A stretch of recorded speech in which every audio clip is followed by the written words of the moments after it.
Hey guys, this is a double effect evaporator, and the way this works is steam comes in here and we utilize this steam to evaporate samples of water. And so the way this works is steam will interact with a sample of water that's collected in this unit right here. It's called the first effect, and the water that evaporates here will then be sent to the second effect, where it will interact with a second vial of water. And so the steam from this first effect leaves this first effect at the boiling point of water. So the only way that we can cause water in this effect to evaporate is to pull a vacuum and lower the boiling point of water in effect with the phase diagram of water. And so once water in the second effect evaporates, we send it through a condenser, a heat exchanger, which will cool down the water, and so that we can collect it in a product bin. And steam that is input through here and evaporates from the first effect is collected in these collection bins. And so in this lab, it's really important that you know what's hot. I would not put your hand here on either of the effects, and on many of the pipes and valves where hot water is running through. And I'd always wear glasses and a hard hat.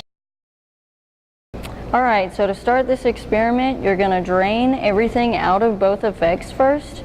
And to do that, you're gonna open this valve and this valve, and that will drain all of the water out of both effects. And then you will come over here, measure what the flow meter says, and then you will open this main water valve so that you can put water into the first effect. And to do that, you will open this valve, and then you'll fill it up somewhere into the sight glass above the heating coils. And that point is somewhere where you can see pretty high up. And then after you do that, then you'll remeasure on the flow meter, and you'll be able to tell how much water you put in there. And then after that, you will do the same thing for the second effect. You'll open this and measure on the flow meter what it is, and then you'll open this valve. After opening this one should be already open, and then you'll open this valve to fill up the second effect all the way up to the top, somewhere where you can see it above the heating coils. And then you'll remeasure on this flow meter as well. Okay, you should have already turned on this steam and in this corner of the room, and then you can come over here and turn on this steam, which will push the steam up through here, and then this will start boiling after a while. And the steam will come through and come into this one, and in order to get this one to boil, we have to give it a negative pressure. And in order to do that, we come over here and we have to open up this water for this pump, and we open up the water, and then we flip the switch to turn the pump on.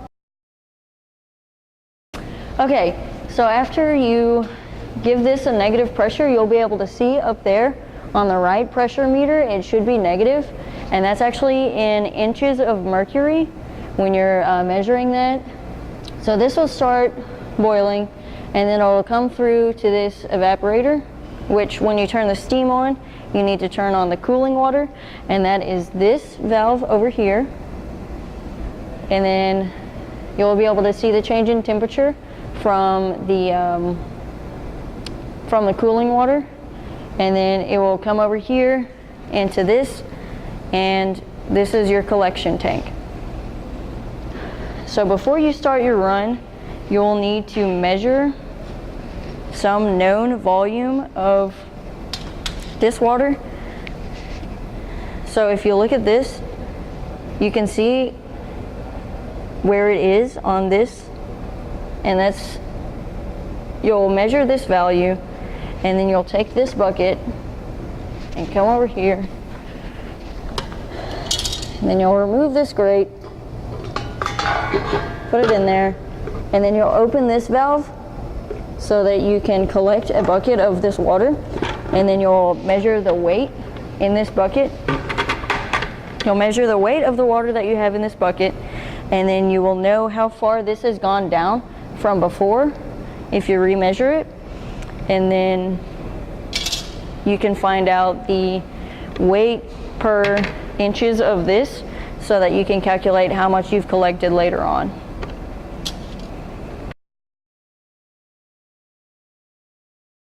Okay, so you'll do this experiment until you see some significant height change in this collection barrel. And then once you see that, you will take a measurement of the pressures and temperatures in each effect. These are for the first effect and these are for the second effect. These temperatures are for the condenser and that pressure is for the condenser. And then you can come over here and look in these barrels, and this will tell you how much weight of steam has gone into the first effect, and this will tell you how much weight of vapor has come out of the first effect. All right, now to end this batch run, we need to first turn off our steam right here. And we're going to let the system shut down. We want to make sure that both of these are no longer boiling, and afterwards we have to make sure we want to get the final steam amount and the final first effect amount. Now once we do that, we want to drain each effect to figure out how much water we had left in it. To do that, we're going to do it one at a time. We're going to drain the first effect here and use this flow meter to find out how much we have left, and we're going to do the exact same thing with our second effect using this drain. Now once we do that, we want to make sure that, remember, that they're both no longer boiling, and that will end our experiment. Alright, now we're going to begin the continuous experiment. To do so, we're going to be using continuous feeding of our first effect by turning this on, and we're going to leave it on. We want to make sure that we can see the height of the first effect in this sight glass. Now we're also going to initially charge our second effect with a certain amount and make sure we can see it in the sight glass. Now we're going to turn this one off after we initially charge it, and then we're going to actually turn on from the first effect going to the second effect this valve. So once we get this system started, hot water from the first effect should be feeding into our second effect. Now we're also going to be draining our second effect, and to do so we need to turn on the pump in the back.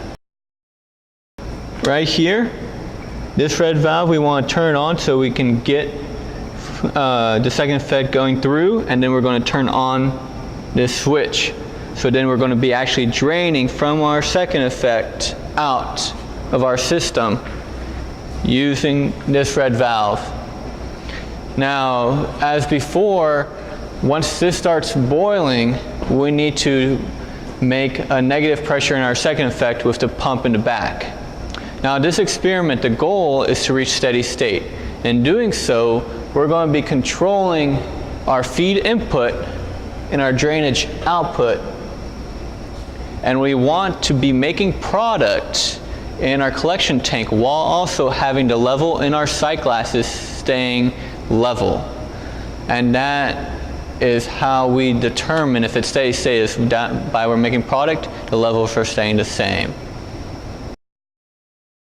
So for the continuous run, the data we need is flow rates. We need how much steam is being added to this first effect divided by time. So to do that, you go to your collection barrel and you measure. You start a stopwatch for a certain amount of time, and you divide the time. You divide the mass that collects in here by that time. For amount of cold water going in, you have a flow meter that describes how much water has been added to your effect. And so to find a flow rate, you do the same thing. You set a timer and you see at what rate water's been added.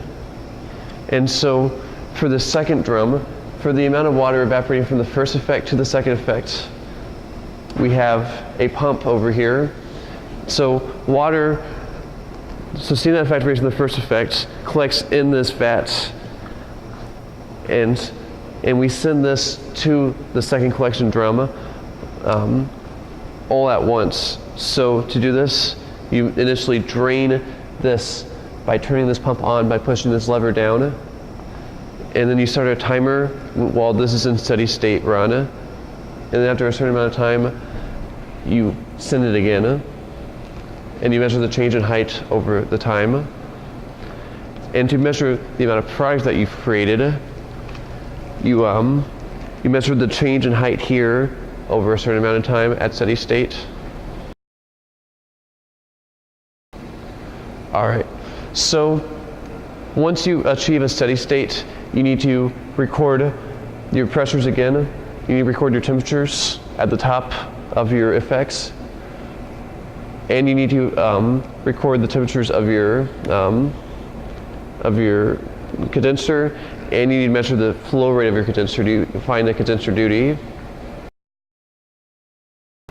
Alright, once you've collected all your data and your continuous run is finished, we need to shut down the system. So the first thing you do is you can shut off the steam here going into your effects, and you can shut off the steam here if the heat exchangers people are done with their experiments by twisting this valve to close it. And after that, we need to drain both effects of all water.